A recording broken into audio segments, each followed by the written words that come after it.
नमस्कार दोस्तों, स्वागत है आपका कुछ किस्से के इस नए अंक में, जहां मैं हूं आपका दोस्त अभिषेक, इतिहास में घटे एक और रोचक किस्से के साथ। तो किस्सा कुछ यूं था कि जब मोरारजी को मिली देशवासियों के रवैये में बदलाव की सलाह।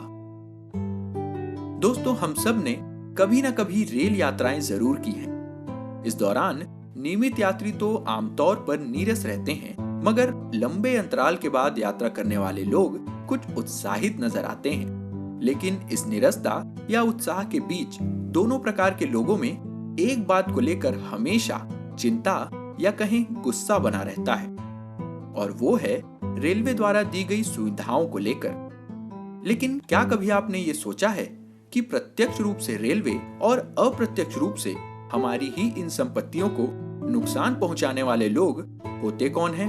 कहां से आते हैं?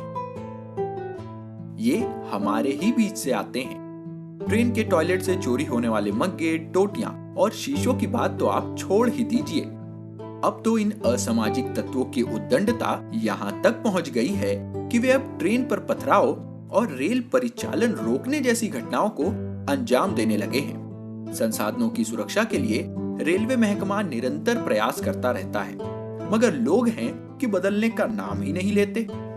रेलवे की संपत्ति आपकी अपनी संपत्ति, सरीखे कितने ही स्लोगन्स हम और आप सुनते या पढ़ते रहते हैं। इन सब के बावजूद जब ये नकारात्मक घटनाएं नहीं रुकती हैं, तो हमारे मन में एक ही विचार आता है कि इस आधुनिक दौर में भी सुविधाओं या तकनीक को बदलने के बजाय लोगों का रवैया बदलने की ज्यादा जरूरत है। आज का ये किस्सा इसी बात को रेखांकित करता है।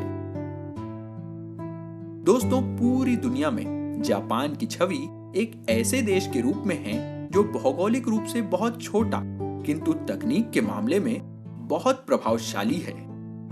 हमारे देश में अब बुलेट ट्रेन चलाने की तैयारियां चल रही हैं, जबकि जापान में पहली बुलेट ट्रेन साल 1964 में ही शुरू कर दी गई थी।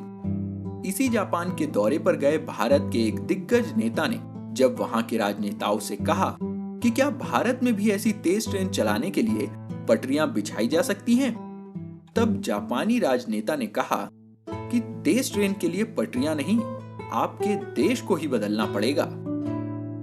दोस्तों, किस्सा सन 1967 का है। तब मोरारजी देसाई भारत के उद्योग मंत्री थे। उन्हें उस साल पता चला कि जापान की सरकार भारत की सरकार से कुछ नाराज है। इसकी वजह सिर्फ इतनी है कि भारत अपनी व्यापार संबंधी नीतियों में जापान को तवज्जो नहीं दे रहा है। जब श्री देसाई को ऐसे संकेत मिले तो उन्होंने तय किया कि जापान के साथ संबंध सुधारे जाएंगे। उधर जापान की ओर से भी मोरारजी को आमंत्रण मिला कि वे आएं और जापानी सरकार और उद्योगपतियों से मिले। साल 1967 के अंत में मोरारजी जापान यात्रा पर गए। वहां आधिकारिक कार्यक्रम के अलावा जापानी सरकार की ओर से उनके स्वागत में देश भ्रमण का कार्यक्रम रखा गया।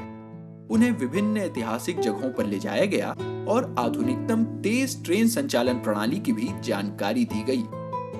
इस पर श्री देसाई स्वाभाविक रूप से कह बैठे कि भारत भी तेज ट्रेनों को अपने यहाँ चलाना चाहता है, किंतु इसके लिए संभवतः पटरियों का नेटवर्क कमजोर है।